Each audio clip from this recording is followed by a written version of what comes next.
Well, Monsignor Meyer's seen it all. I have to read one thing that was sent to us this afternoon. Dear Monsignor Meyer, I understand that this evening you will be receiving the first Heart of Gold Award from the St. Louis Sports Hall of Fame. I know that this award represents your tireless work with the Catholic Youth Council since 1947. I wish I could be with you to celebrate this important honor. Unfortunately, the United States Conference of Catholic Bishops' fall meeting will keep me away. I know that the evening will be fun, exciting, and very touching in its tribute to you and to the two new members who are being enshrined. Please be assured of my heartfelt thanks and deep appreciation for the dedication and enthusiasm you have brought to Catholic youth in the Archdiocese of St. Louis. Sincerely yours in Christ, Most Reverend Robert J. Carlson, Archbishop of St. Louis. And we present the Heart of Gold Award to 90-year-old Monsignor Meyer.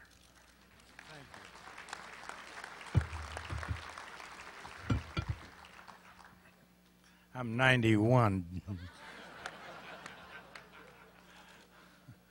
You know, sitting up here, you see so many people rushing to the door. Well, I had an experience at, well, I won't tell you the parish, but I take a water pill for many reasons.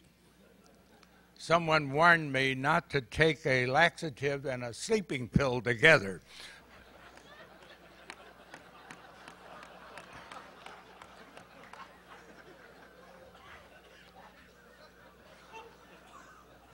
Oh, you caught it. That's wonderful. Don't try it.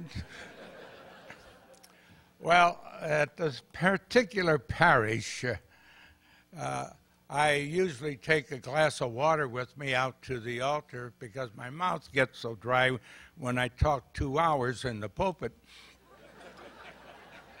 And I tried to explain to this kid, get me a glass of water, and he didn't go to the deaf school, so he couldn't read my mouth, my words. And so I left the altar to get a glass of water. And as I was walking away, this kid hollered out, "Mommy, Father's going to the potty."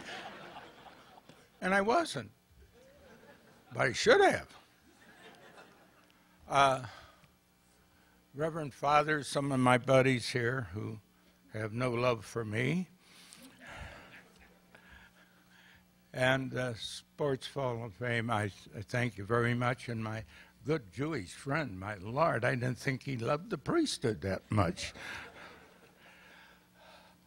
I come from a soccer family, and I certainly have no intentions of talking about it. Whatever I did is in the booklet, but there are two things I want to say to you. I have one of my nieces, she made Jane. She played freshman from Ursuline Academy at Kirksville at Truman, and I have a young man here who is also my great-nephew who scored two goals the other night against CBC, which was great, and I told him to save all his clippings so he gets a scholarship like my niece did, Jane, full scholarship at Truman College.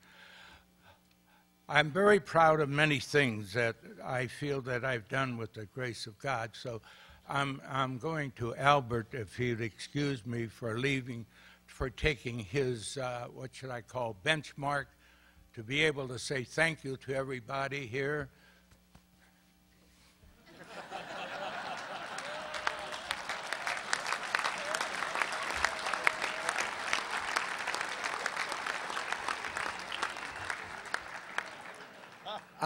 I thought the Lord, I hope he catches it. Well, Albert, how far up does that go?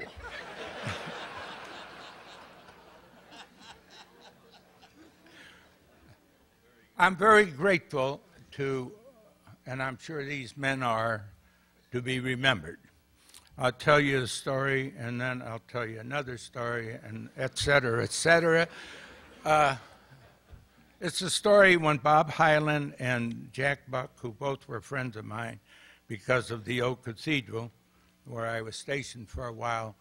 And they were planning a nice little 25th anniversary for me to the priesthood.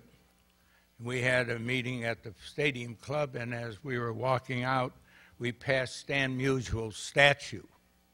And there was a man, it was an afternoon game, and this young kid, he couldn't have been more than 10 years old, and as we passed the statue, this kid said to his father, "Who's that guy?" And the father said, "Stan Musial." So us old guys up here, huh? Isn't it nice to be remembered? And we thank you for remembering us. I'm going to tell you the first thing. There's lots of things written about me. And believe it or not, I was one of the great beer sellers at Anheuser-Busch after I was ordained.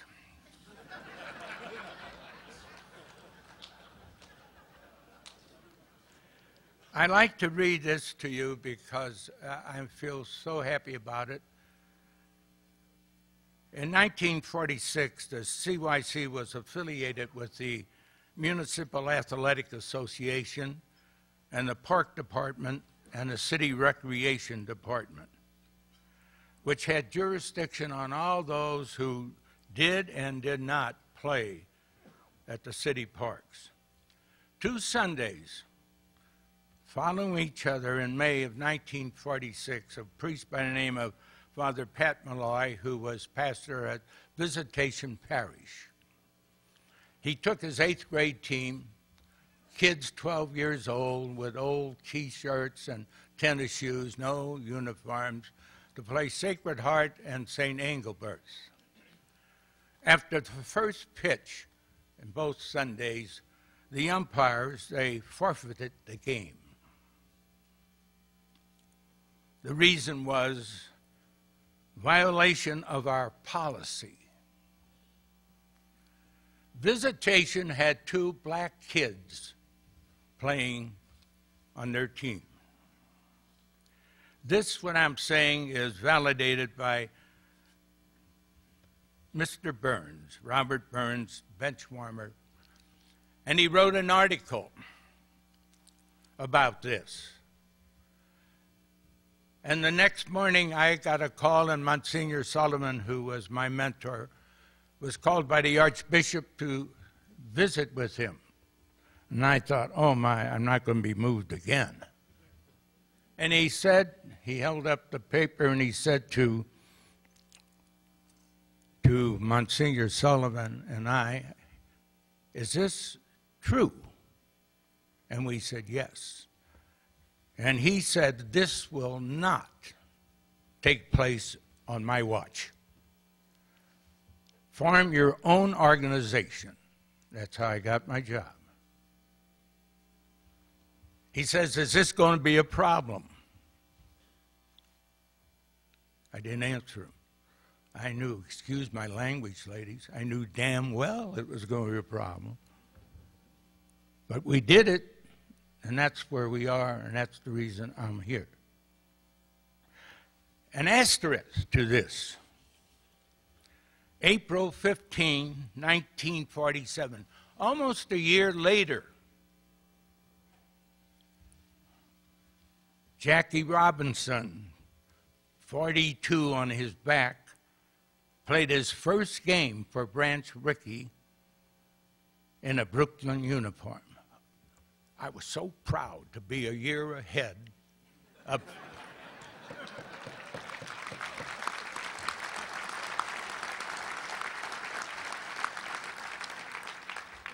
So I did spend some time in the pulpit.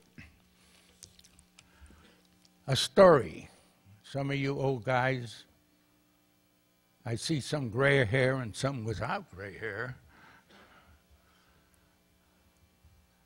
During World War II, London was viciously bombed.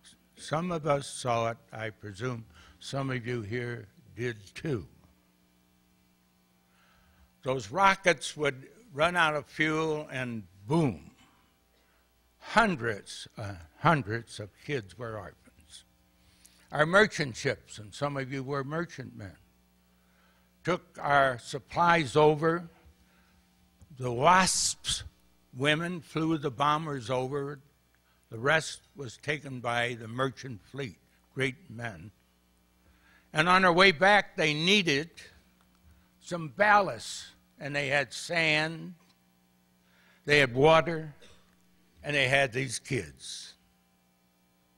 They were placed by human resources into the various families, the Lutheran families, the Catholic families, the Jewish families, YMCA, Salvation Army. And the story is, one night, one of the kids was saying his night prayers, and he was saying, God bless Mom and Dad, my sister, wherever she is. And he folded his hands and he looked up to heaven and he said, Dear God, take care of yourself. Or if anything happens to you, we're sunk. And you know what I'm saying to you? Who helped me so much in my sports, amateur, and all you has-beens and wannabes who had a great field of dreams, I'm saying to every one of you, take good care of yourselves, because if anything happens to you, we're sunk. Thank you.